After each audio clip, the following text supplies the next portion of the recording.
History exam में centre में दिक्कत आ रही थी बिकॉज दे वर लाइक कि ब्लैक पेन यूज़ करना है। मैंने ओएमआर अपना नेम फिल करता था ब्लू से, तो जब इन्विजिलेटर चेक करना ही उनने मुझको डांट दिया कि तुमने ब्लू से क्योंकि ब्लैक से करना था। तो आई काइंड ऑफ पैनिक कि अच्छा क्या ओएमआर में ये एक्सेप्ट नहीं हुआ, कुछ दिक्कत हो जाएगी। तो I was kind of in a panic state. What is the maximum hour slot जो आपने पढ़ाई करी है? Ma'am I have studied 18 hours on day, so 18 hours per day. Yes ma'am. तो तभी मैंने आप सभी के लेक्चर्स को देखा, दैट्स व्हेन आई रियलाइज कि अच्छा ठीक है ये इंपॉर्टेंट है, ये रिपीट होता है। एग्जाम टाइम पे यू आर थिंकिंग कि अच्छा ये वाला क्वेश्चन मुझे नहीं आ रहा, या ये भी नहीं आ रहा, ये भी नहीं आ रहा, तो उस टाइम पे पैनिक मत हुए क्योंकि बहुत सारे लोगों को चांसेस है कि वो नहीं आ रहा होगा। अगर आप बोल रहे हैं कि अच्छा मेरे 600 में से 450 आता है, तो आप कैजुअली कर सकते हैं जैसे बोर्ड्स में किया। बट अगर आप चाहते हैं कि मुझको 500 से ज़्यादा चाहिए, 550 से ज़्यादा चाहिए, तो आपको ज़्यादा स्पेसिफिक प्रैक्टिस करनी पड़ेगी, उसके अलावा कोई और ऑप्शन नहीं है। सो हाय एवरीवन, मैं आप लोगों को मिलाना चाहूंगी एक ऐसी साइंस मार्वल स्टूडेंट से जिसने प्रूव करा कि ऑनलाइन से पढ़कर भी हम एग्जाम क्रैक भी कर सकते हैं और टॉप भी कर सकते हैं। So let me introduce you all to the science topper of CUET 2024, that is Khush Kiran Kaur. So hi Khush Kiran. Hi ma'am, thank you for having me here. Okay, so Khush Kiran, एक ब्रीफ इंट्रोडक्शन अपने बारे में आप दो और आपका क्या CUET का स्कोर रहा है, and then we are going to take it forward कि कैसी रही आपकी जर्नी और कैसे आपने इस भयंकर रिकॉर्ड को हासिल करा। My name is Khush Kiran Kaur. I was born in Punjab, but मेरी पढ़ाई सारी आगरा से ही हुई है, and I have scored 584 out of 600 in CUET 2024. I gave my boards last year in 2023, and I had scored 97.8 in boards as well, and I followed CUET Adda 247, and I also purchased their books which were very helpful for me, as is evident from my result. बिल्कुल। So Khush Kiran, let's get it from the starting. आपने जैसे कि बोला कि आपने CUET के बारे में तैयारी करनी है, वो कब डिसाइड करा? I started preparing December mid onwards क्योंकि there was some personal issues. My grandmother was sick first, and then she passed away. So that's And during that phase, I think you went back to your hometown, right? Yes, ma'am. So जब आपने decide करा, right, you decided कि नवंबर में मेरे को CUET की तैयारी करनी है, दिसंबर में दिस थिंग हैपेंड। सो जैसे बहुत सारे बच्चे होते हैं, उनकी लाइफ में भी जब हम कोई टारगेट लेते हैं, but there are very much ups and downs, तो जब ये डाउन वाला सिचुएशन होता है, तो what do you think is the motivation that makes you come out of it? Ma'am, I think जब डाउन वाली सिचुएशन में I have nothing to lose वाला एटीट्यूड आ जाता वो है। फाइटर हो जाता है। Yes ma'am. तो फिर होता है कि अच्छा ठीक है, बुरा हो ही रहा है सब कुछ, और कितना ही बुरा हो जाएगा, तो फिर तब अलग ही मोटिवेशन आता है कि अच्छा ठीक है अब कुछ ना कुछ करना ही है। एंड क्योंकि मेरे पास कम टाइम था, तो फिर मैं अब बहुत ज़्यादा सोच नहीं सकती थी कि देना या नहीं देना, फिर मैंने सोचा कि चलो अब दे ही देते हैं। राइट, तो मतलब आपको फिर उस वक्त यू हैड दैट एटीट्यूड कि अभी तो उसको ऑल आउट करना है ना? When you take your exam as your opponent, मतलब बच्चे कंपटीशन थे या एग्जाम कंपटीशन था आपका? What was in your mind when you were like अभी दिसंबर mid you came back and you were on that fight back mode?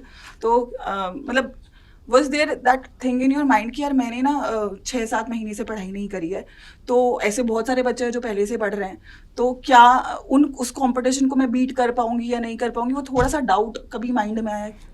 Ma'am, competition तो I guess मेरा खुद के साथ ही था। एक्चुअली मैं एक और चीज़ ऐड करना चाहूँगी। मुझे नवंबर के अराउंड एक प्राइवेट कॉलेज में 100% स्कॉलरशिप मिल रहा था नोएडा में। फॉर दिस अच्छा, एक और चीज़ मैं बच्चों के सामने डालना चाहूँगी। सो what is your dream course for CUET? Because obviously you've achieved the score, and whatever course you want to go for, पहले कोर्स बताओ और फिर हम उसके बारे में जर्नी पूछेंगे कि क्यों आप इस कोर्स को करना चाहते हो। मैम, मेरे प्रेफरेंस के topper will be of course BSc geology honours, and बचपन से ही I have always been interested in space, and कि अच्छा ये प्लैनेट्स हैं और ये ऐसे स्टार्स हैं, तो इसलिए ये ऑब्वियस चॉइस लगा मुझे उस टाइम पे। और बचपन में मुझको एस्ट्रोनॉट भी बनना था। हाँ, वो बचपन में मैं रिलेट कर पा रही हूँ उससे। तो काइंड ऑफ ये कूल सब्जेक्ट था, मुझे अच्छा लगता था, तो इसकी वजह से यही कोर्स मेरे you are sure from like बचपन से यू आर श्योर मेरे को ऐसा कुछ करना है? एंड जियोलॉजी के बारे में आपको कब पता चला? मैम, एक्चुअली पता तो पहले से था, मुझे स्पेस की फील्ड में कुछ करना था, बट मैंने narrow down particularly 10th class में किया था जब कोरोना आया था हमारा।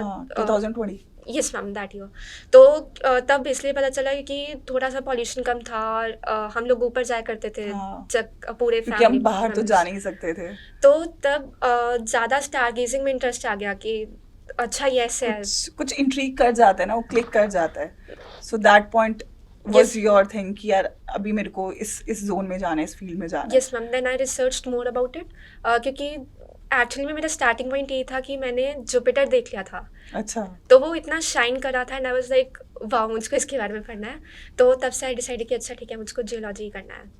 तो ये मतलब you had your goal, you had your vision कि यार, क्योंकि बहुत सारे बच्चे ऐसे होते हैं कि हम एक एग्जाम की तैयारी करें but we are still not sure कि इस एग्जाम के बाद मुझे क्या करना है। You were sure from starting कि मेरे को ये इसलिए करना है क्योंकि मुझे यहाँ जाना है और उसके बाद मुझे ये करना है। Yes So that is something also which motivates you throughout your journey because you know what is your final destination. Exactly ma'am. है ना? तो Yes, ma'am. मतलब जब तक गोल नहीं पता होगा तो हमें जर्नी में इंजॉय ही नहीं करोगे, वो फील ही नहीं करोगे। मैम पर्पस के साथ ही मोटिवेशन आता है। एग्जैक्टली। जब पर्पस हो तो फिर अगर आपका उठने का मन करेगा कि कुछ और कर लेते हैं, कहीं घूमने चले जाते हैं, तो फिर आप सोचोगे कि नहीं अभी बस थोड़ा सा टाइम और फिर उसके बाद में मैं वो सब्जेक्ट पढ़ूंगी जो मुझको पसंद है। हाँ। तो अभी ये बोरिंग सब्जेक्ट थोड़े से पढ़ लेते हैं। I can get your point. So yeah, so November you started, in December this happened. So फिर उसके बाद you had roughly 5-6 months. So what was your streamline plan कि मुझे इस महीने ये करना है? क्योंकि बच्चों के साथ सबसे बड़ा प्रॉब्लम आता है being a CUET exam, multiple subjects का चैलेंज है, राइट? सो आप श्योर थे आपको साइंस में ही जाना है, आपको श्योर थे आप DU में ही जाना चाहते हो, सो यू वर श्योर कि मुझे PCM ही करना है, right? English and GT was something which created a problem for you, और वर यू श्योर कि मेरे को GT और इंग्लिश को कैसे डील करना है? मैम एक्चुअली इंग्लिश का तो क्वालिफाइंग क्राइटेरिया ही था and because I had already given English test I was familiar with all of that हाँ, stuff. Like there. So that definitely help me क्योंकि इंग्लिश में without anything, without any preparation, without even knowing the syllabus, I was able to get 200. या तो मैं वही बोलना चाह रही थी कि यू आर नॉट प्लानिंग कि मतलब आपने प्रिपेयर नहीं करा बहुत कोरली इंग्लिश के लिए, but you still secured English में 200 and for general test you are sure कि मतलब मेरे को BSc करना है तो मेरे को GT का रिक्वायरमेंट उस वक्त नहीं है, so you skipped it, right? So अब मैं बात करूँ PCM की, क्योंकि देखो PCM ऐसा सब्जेक्ट्स हैं जो डिफिकल्ट होते हैं, है ना? एंड आपका ब्रेक भी आ गया था थोड़ा पढ़ाई में, तो वो ब्रेक कैसे रिकवर करा? वो जो चीज़ें होती हैं कि यार मेरा कंसेप्ट छूट गया है, और जैसे चलो मैथ्स और फिजिक्स में तो फिर भी बहुत सारे कंसेप्ट है, केमिस्ट्री में बहुत सारी चीज़ें याद करने की होती हैं जो हम भूल जाते हैं। अगर हम ऑब्वियसली 1 महीने नहीं पढ़ते तो बच्चे उसमें ही भूल जाते हैं। तो वो रिज्यूम करने का आपका क्या प्लान था कि मैं रिज्यूम कैसे करूँ चीज़ों को? मैम इनिशियली बैठने में दिक्कत आ रही थी, फोकस करने में, तो धीरे धीरे आर्ट्स पढ़ाया। पहले 1 घंटा पढ़ना स्टार्ट किया, फिर 2 घंटा पढ़ना स्टार्ट किया एंड इवेंचुअली 8-10-12 घंटे ऐसे बढ़ते चले। बढ़ते व्हाट इज द चले। मैक्सिमम आवर स्लॉट जो आपने पढ़ाई करी है? Ma'am I have studied 18 hours also in a day, so 18 hours per day, yes ma'am. non-stop. Ma'am, with some 5-10 Breaks. minutes washroom breaks. And food? Mummy का ला के देती थी? Yes ma'am, yes ma'am. Your parents are very supportive during your journey. Ma'am, I'm actually a single child, Oh, so entire focus was on you. yes ma'am. So I'm इसको kind of करवाना है, pampered. इसको जो चाहिए वो करना है, वो वाला केस। Yes ma'am. अच्छा, आपने मुझे ये भी बोला कि नवंबर में दिसंबर में जो आपने ये डिसाइड किया, so there was one another exam जो साइंस के बच्चों के लिए बहुत फेमस है, JEE. So I think Khushkiran is also JEE mains qualified and JEE advanced advanced qualified, right? So ये JEE का क्या बीच में स्टोरी आया, एक बार ये बताओ बच्चों को। Ma'am actually when I was in 12th also, तब भी मेरे पेरेंट्स वर लाइक कि कोई एंट्रेंस दे दो, बट आई वाज लाइक कि नहीं मुझको नहीं देना, B.Tech करना ही नहीं है। बीट करना ही नहीं है। तो मैंने नहीं दिया एंड वो काइंड ऑफ रिग्रेट करे थे एट द एंड कि कुछ एटलीस्ट बैकअप में होता तो साल नहीं जाता, तो इसलिए they kind of pressurise me more this year कि तुम दे दो, कुछ बैकअप होना चाहिए just in case CUET doesn't turn out well.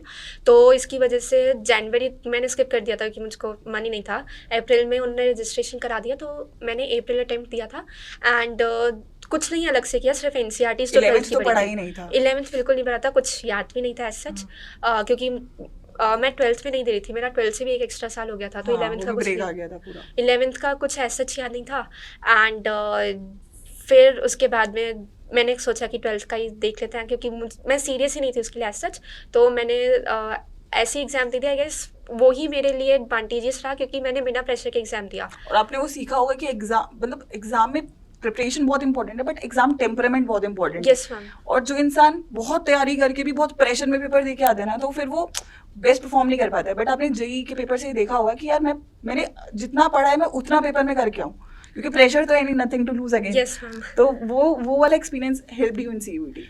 Yes ma'am, it kind of did, क्योंकि मैंने पहले जेई इस सेंस से दिया था कि सीबीटी ही होगा, but at the and they were like कि ओएमआर होगा. तो डायरेक्टली तो नहीं, बट आई गेस मैंने इसी चीज़ के ऊपर फोकस किया कि मैं कम करूं बट उसको मल्टीपल टाइम्स रिवाइज करूं, बिकॉज इन सीयूईटी एक और अलग से एडवांटेज होता है कि आप 10 क्वेश्चन स्किप कर सकते हैं. तो एडवांटेज या डिसएडवांटेज दोनों हो सकता है डिपेंडिंग अपॉन द स्टूडेंट, क्योंकि अगर हमने सही क्वेश्चन स्किप नहीं करे तो वो क्वेश्चन ही हमारे लिए वो बन जाते हैं कि मार्क्स उसी से जाते हैं, टाइम कवर अप नहीं हो पाता. सो या दैट थिंग वन कि ये वाला जो सिलेक्शन ऑफ क्वेश्चंस है वो आपने सीखा, किसी का ओपिनियन लिया, एडवाइस था, या हाउ डिड यू प्लान कि मेरे को कौन से 10 क्वेश्चन छोड़ने हैं? मैम वो प्रैक्टिस से ही आता है. मैंने काफ़ी सारे मॉक्स दिए थे इनिशियली, जब सीबीटी का था तो मैंने वैसे दिए थे, बट फिर उसके बाद मैंने जब आया कि बुक्स जो हमारा वो पीवाईक्यू वाला बुक यस मैम, पीवाईक्यू वाला बुक, और फिर आ गया था कि ओएमआर बेस्ड होगा, so I started giving test on OMR itself. So then you, मतलब जब हम एक पेपर बार बार करते हैं तो हमें ये समझ में आता है कि कौन से 10 क्वेश्चन हमें स्किप करने होते हैं, and that comes only with practice, क्योंकि अगर Yes, मैं ma'am. बिना प्रैक्टिस जाओगे तो एट द मोमेंट तो नहीं कर सकता है कोई बच्चा. मैम पहले ऐसे दिक्कत होता था कि कभी कभी ऐसा होता है कि हमने 2 स्टेप्स कर लिए किसी क्वेश्चन के, एंड देन वी थिंक कि अच्छा अब ये नहीं हो पाएगा, तो हम सोचते हैं कि अब 2 स्टेप कर लिए, 2 स्टेप और कर लेते हैं. लालच के एग्जाम में वो होता है ना, क्वेश्चन को ईगो पे नहीं लेना होता है. Yes ma'am. तो फिर पहले वो वाली गंदी आदत थी, but JEE exam help me in that sense कि फिर मैंने रियलाइज़ किया कि नहीं, छोड़ दो, अगर क्वेश्चन नहीं आता उसके ऊपर वापस आप जा सकते हैं, लेकिन पहले आप छोड़ दीजिए उसको, क्योंकि टाइमिंग ज़्यादा इंपॉर्टेंट है. अगर आप एक डिफ़िकल्ट क्वेश्चन की वजह से 2-3 वैसे क्वेश्चन छोड़े जो आसान है, जो आप कर सकते थे, तो उस चीज़ का आपको काफ़ी रिग्रेट रहेगा. बाद में रिग्रेट. सो मतलब जब आपके पेरेंट्स ने जेई का रजिस्ट्रेशन करवाया, आपको नहीं पता था, तो what was your first reaction on that? I didn't say much, क्योंकि वही वाली चीज़ मतलब हाउ डिड यू डील, क्योंकि उनको कन्विंस करना पड़ा था, या वो कन्विंस थे कि तुम सीयूटी करो या जेई भी करो, या दे वांटेड कि आप जेई करो? नहीं, दे वर लाइक कि तुम कर लो, क्या पता तुक्का लग जाए. जेई. Yes ma'am. बट उनका मतलब they wanted you to go for JEE. But अच्छा, how did you convince them? जैसे जनरली बच्चे होते हैं कि जेई और नीट साइंस वाले बच्चों के प्राइम एग्जाम्स रहते हैं, so how were you sure about कि मेरे को सीयूटी ओवर जेई रखना है? मैम पेरेंट्स को तो पहले इसलिए जेई का ज़्यादा लगा था क्योंकि 4 साल बाद ही you get a decent job. हाँ. साइंस के लिए, क्योंकि मेरा जो फील्ड था, मुझे पीएचडी तक जाना था, masters in PhD. Masters in PhD, and they were not so sure कि कब तक पढ़ती रहोगी, इतना क्यों पढ़ती हो. तो but then I was like कि अगर मैं कोई ऐसा सब्जेक्ट पढ़ी हूँ जो मुझको पसंद है, तो I will not take it as a burden, और फिर मैं उसको एंजॉय करूँगी. तो that's how I was able to convince them. And eventually they supported you what you loved. Yes ma'am, क्योंकि उन्होंने देखा कि अच्छा ये डिटरमाइंड है इसके लिए, so they had to give in. And they must have that faith कि यार अगर ये इतना श्योर है तो मतलब कर लेगी. Yes ma'am. है ना, वो वाला पॉइंट था. सो या, so basically I think your journey was somewhat like कि अच्छा हाँ, एक चीज़ और मुझे पूछनी थी कि यू सेड कि मैम मैं नोट्स नहीं बनाती थी. So what is your strategy to deal with subjects like PCM? Ma'am actually I am kind of a very unorganised person. Surprise. Maybe that's because मेरे मम्मी पापा ज़्यादा pamper करते थे, तो वो सब कुछ हमेशा सेट रहता था, लाइक कपड़े सेट रहते थे, सारा साफ सफाई रहती थी. तो मुझको पहले से ही ऑर्गेनाइज रहने की आदत नहीं है, मैं काइंड ऑफ क्लमसी तरीके से चीज़ें करती हूँ, but that kind of worked in my advantage, क्योंकि मैं अपने हिसाब से कर लेती थी. मैंने काफ़ी बार नोट्स बनाने की कोशिश की बुक से, बट मैं सारी बुक ही लिख लेती थी, बिकॉज आई वाज लाइक कि अच्छा ये लाइन भी इंपॉर्टेंट है, ये भी इंपॉर्टेंट, ये भी इंपॉर्टेंट है. पूरा बुक आपका हाईलाइट होता होगा. तो मैंने बुक में ही लिखना स्टार्ट कर दिया, बुक में ही नोट्स चिपकाना स्टार्ट कर दिए, बुक में ही लिखना स्टार्ट कर दिया. तो मैंने बुक से ही डायरेक्टली पढ़ा सभी सब्जेक्ट्स में. मतलब जैसे आपने क्रैक कर लिया, बट डू यू थिंक ये सबके लिए वर्क ऑन करेगा कि बुक से पढ़ लें, या फिर मतलब अनऑर्गेनाइज पढ़ाई करें, या फिर you do not need somebody to guide you? Do you think every student can crack it, और is it just you think कि ये मैंने किया बट मैं औरों को ये एडवाइस दूंगी कि ये चीज़ आप इस तरीके से बेटर कर सकते हो? मैम गाइडेंस इज़ इम्पॉर्टेंट, क्योंकि मेरे पास टाइम कम था, सो आई हैड टू नो कि कौन से ज़्यादा इंपॉर्टेंट टॉपिक्स हैं जिनके ऊपर मुझको फोकस करना चाहिए. तो तभी मैंने आप सभी के लेक्चर्स को देखा, दैट्स व्हेन आई रियलाइज कि अच्छा ठीक है ये इंपॉर्टेंट है, ये रिपीट होता है, तो ये वाले उन चीज़ों के ऊपर मैंने ज़्यादा फोकस किया कि अगेन वही वाली चीज़, मैंने उस फैक्ट को लेवरेज किया कि 10 क्वेश्चन हम स्किप कर सकते हैं। तो मुझको सब कुछ आना ज़रूरी नहीं है, तो इसलिए गाइडेंस तो ज़रूरी है। अब आप ऑर्गेनाइज तरीके से करिए, खुद अनऑर्गेनाइज तरीके से करिए, वो आपके ऊपर डिपेंड करता है, वो आपके अपब्रिंगिंग के ऊपर काफ़ी डिपेंड करता है कि आप पहले से कैसा करते आ रहे हैं। तो वो चीज़ बहुत स्पेसिफिक है हर किसी के लिए। बोर्ड्स के टाइम पे अनऑर्गेनाइज रहने वाली चीज़ मुझे बैकफायर कर गई थी, क्योंकि मुश्किल हो जाता है बोर्ड्स में तो। लास्ट तक सिलेबस नहीं हो पाया था। हाँ। एक दिन पहले डी ब्लॉक करी थी मैं केमिस्ट्री में, तो बोर्ड्स से ही मैंने फिर काइंड ऑफ एक लेसन लिया कि मुझको कम चीज़ें करनी है। 12th के टाइम पे मैं बहुत सारी बुक्स करी थी, बहुत कुछ करी थी, बट CUET के टाइम पे I just refer to lectures और NCERT and practice as well. मतलब ये 3 चीज, मतलब सीयूटी के लिए भी आई थिंक क्रैक करने के लिए जितना प्रैक्टिस हो उतना बेटर है, आई वुड से दैट, है ना। Yes, ma'am. सो या बाकी फिजिक्स केमिस्ट्री मैथ्स इस बार का जैसे कि हमने देखा कि एक शॉकर आया कि हम लोग एक्सपेक्ट कर रहे थे कि पेपर PYQ बेस्ड आएगा। जब ऐसा पेपर आ जाता है कि वो हमारी एक्सपेक्टेशन के पूरा उल्टा आ गया, डिफिकल्ट आ गया, जो पैटर्न है वो नहीं आया है, तो इस स्टेट में ना बच्चे पैनिक हो जाते हैं, जो बहुत सारे बच्चों के साथ इस साल हुआ। आप पैनिक हुए, और अगर आप नहीं हुए तो how did you compose your mindset कि यार करते हैं जो भी है। केमिस्ट्री एग्ज़ाम सबसे पहले था 15th हाँ। को, फर्स्ट एग्ज़ाम। तो केमिस्ट्री के एग्ज़ाम में सेंटर में दिक्कत आ रही थी, बिकॉज दे वर लाइक कि ब्लैक पेन यूज़ करना है। मैंने OMR अपना नेम फिल कर दिया था ब्लू से, तो जब इन्विजिलेटर चेक करने आई उनने मुझको डांट दिया कि तुमने ब्लू से क्यों किया, ब्लैक से करना था। तो आई काइंड ऑफ पैनिक कि अच्छा क्या OMR में ये एक्सेप्ट नहीं होगा, कुछ दिक्कत हो जाएगा। तो शी वाज कि अच्छा ठीक है, अब तुम ब्लू से ही भरो, बाकी देखेंगे। तो I was kind of in a panic state. तो मैंने केमिस्ट्री में करना स्टार्ट किया। तो पहले 2 क्वेश्चंस काफ़ी इजी थे, बट मुझको आई नहीं, तो फिर मैंने पीछे से करना स्टार्ट किया। मैंने बिल्कुल लास्ट में गई, और फिर काफ़ी सारे मैचिंग्स इकट्ठे थे, तो मैंने उनको पहले कर दिया और उनको मार्क कर दिया। तो ये वाली चीज़ आपको ध्यान रखनी है कि कभी कभी अनएक्सपेक्टेड सिचुएशंस भी आ जाएंगी, लेकिन आप को लीनियर फैशन में नहीं करना, आप कैसे भी कर सकते जैसे भी आपको आ रहा है। फिर 5-6 क्वेश्चंस अगर आपसे हो जाएंगे तो अपने आप कॉन्फिडेंस आ जाएगा, एंड देन आपके सारे होने लग जाएंगे। मतलब वही, जैसे कि मैं हमेशा बच्चों को ये भी बोलती हूँ कि यू डोंट नो कि पेपर किस पैटर्न में तुमको मिल रहा है। 2 मुश्किल आएंगे, उसमें हार नहीं माननी है, you need to try and try. आसान भी आएंगे, क्योंकि पेपर में 5, 6, 7, 8 क्वेश्चन है जो मुश्किल है, वो छुपे होते हैं, वो लक के ऊपर है, किसी को पहले मिल जाए, किसी को बाद में मिल जाए, बट पहले मिल रहा है तो डरना नहीं है। लेकिन यहाँ पे आपने एक चीज़ बोली जो इस बार NTA के तरफ से भी और CUT के एग्जाम में भी हमने देखा कि बच्चों को सेंटर्स पे बहुत प्रॉब्लम हुआ था, और स्पेसिफिकली आपका पहला पेपर केमिस्ट्री का था, और केमिस्ट्री में यू फेस दिस प्रॉब्लम कि इन्विजिलेटर ने बोला कि ब्लू पेन नहीं कर सकते, ऑल्दो ऐसा कोई रूल नहीं था हमारा, बट या सो आपको जब एकदम पता चला कि यार अब मेरा तो पूरा मेरा OMR मुझे बदलना है, so you got into something which was like a panic situation। उस सिचुएशन को कैसे डील करा, और मैं ये और पूछूंगी उस सिचुएशन के बावजूद आपने केमिस्ट्री में कितना स्कोर करा। मैम जैसा मैंने आपको बताया कि नथिंग टू लूज वाला एटीट्यूड ही था कि अच्छा अब दे ही देते हैं, क्या ही हो रहा है। तो मैंने कर दिया। मैंने जैसे पहले लास्ट वाले किए, देन मैंने स्टार्टिंग वाले किए। तब तक मेरे क्वेश्चन पेपर पर नज़र चली गई थी, उसके ऊपर लिखा होता you can use black slash blue pen, है ना, वही मैं तो बोल रही हूँ। उससे भी kind of I became calmer comparatively, तो उससे भी मैंने करना स्टार्ट कर दिया था। And then you said ma'am मेरा एक क्वेश्चन गलत हो गया, वो भी सिली मिस्टेक से, वरना इस चैलेंज के बावजूद भी you would have score 200 over there, right? Yes ma'am. So I think it's a one thing which all the students जो यहाँ पे हमारे साथ हैं शुड टेक एन इंस्पिरेशन, कि पेपर के हॉल में भी प्रॉब्लम आता है ना, तो तब भी it is all about mindset. जो एग्जाम क्रैक करेगा वो मेंटली कितना, तो ये वाली चीज़ आपको ध्यान रखनी है कि कभी कभी अनएक्सपेक्टेड सिचुएशंस भी आ जाएंगी, लेकिन आप को लीनियर फैशन में नहीं करना, आप कैसे भी कर सकते जैसे भी आपको आ रहा है। फिर 5-6 क्वेश्चंस अगर आपसे हो जाएंगे तो अपने आप कॉन्फिडेंस आ जाएगा, एंड देन आपके सारे होने लग जाएंगे। फिजिक्स मेरे लिए सबसे इंटरेस्टिंग सब्जेक्ट था, क्योंकि मैंने आपको बताया कि मुझको स्पेस में इंटरेस्ट था।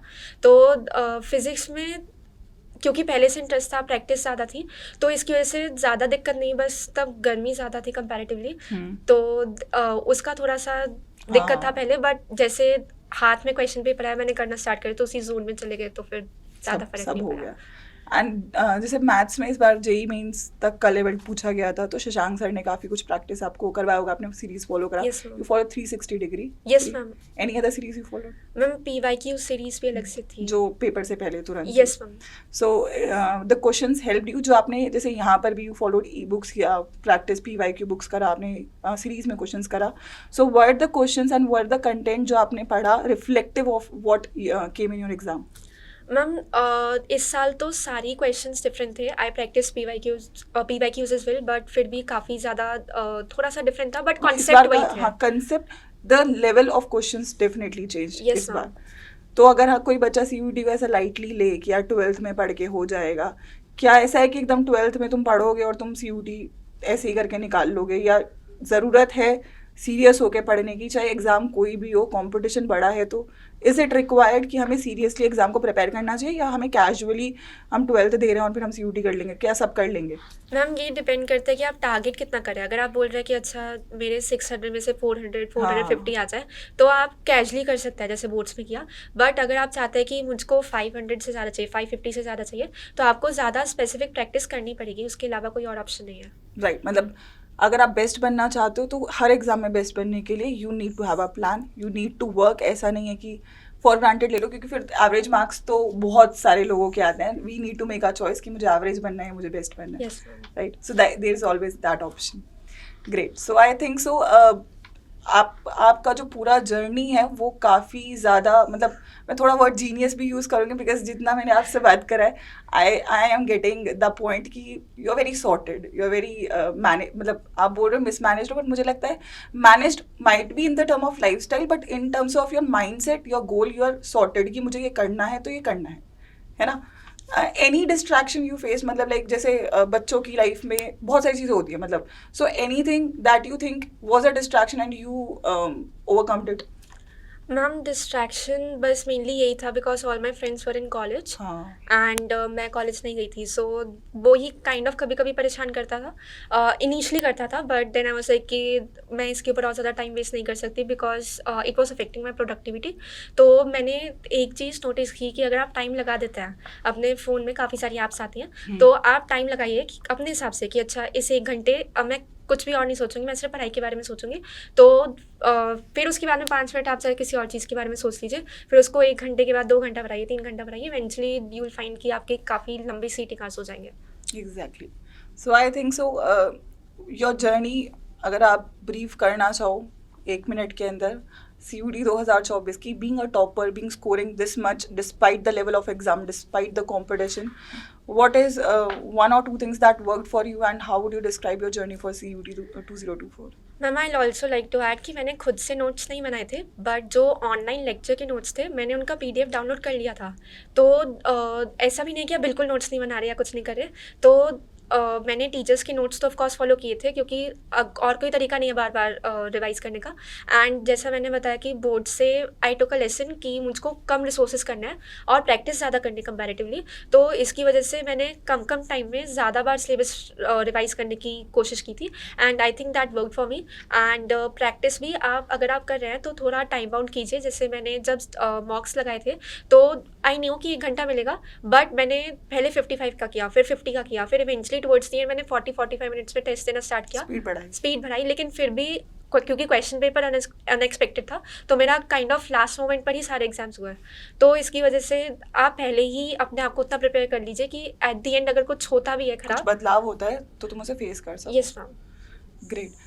लास्टली, क्योंकि you achieved it and you are in that position कि आप अपने जूनियर्स को जो 2025 का CUET देने जा रहे हैं, उनको आप टिप्स दे सकते हो, आप उनको गाइड कर सकते हो. क्या आप बोलोगे कि साइंस की मैं पर्टिकुलरली बात कर रही हूँ, तो what is one message, one advice, one tip you would like to give in terms of their preparation, कि उन्हें किस तरीके से पढ़ना चाहिए? क्या उनको पूरा साल पढ़ना चाहिए, या उनको अपने मंथली टारगेट्स बनाने चाहिए? What would you suggest them in terms of particularly cracking CUET, because the CUET level is also increasing, so is there something that they should be careful of?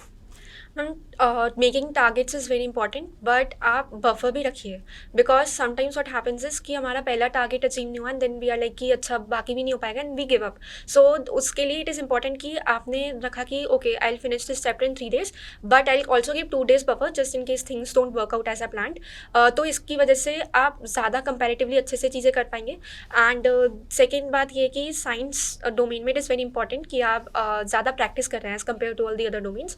And कभी कभी आपके mock test में marks नहीं आएंगे और फिर आप एक अपने आप को कंपेयर मत कीजिएगा बाकी स्ट्रीम्स से, क्योंकि सारी स्ट्रीम्स डिफरेंट होती हैं. सो डोंट बी लाइक अच्छा मेरे फुल नहीं आ रहे हैं या फिर कुछ और नहीं हो रहा है. तो आपको ये वाली चीज़ और याद रखनी है हमेशा कि अगर पेपर आपके लिए डिफिकल्ट है, जैसे तो सबके लिए डिफिकल्ट है, जैसे एग्जाम टाइम पे यू आर थिंकिंग कि अच्छा ये वाला क्वेश्चन मुझे नहीं आ रहा या ये भी नहीं आ रहा, ये भी नहीं आ रहा, तो उस टाइम पे पैनिक मत होइए, क्योंकि बहुत सारे लोगों को चांसेस है कि वो नहीं आ रहा होगा.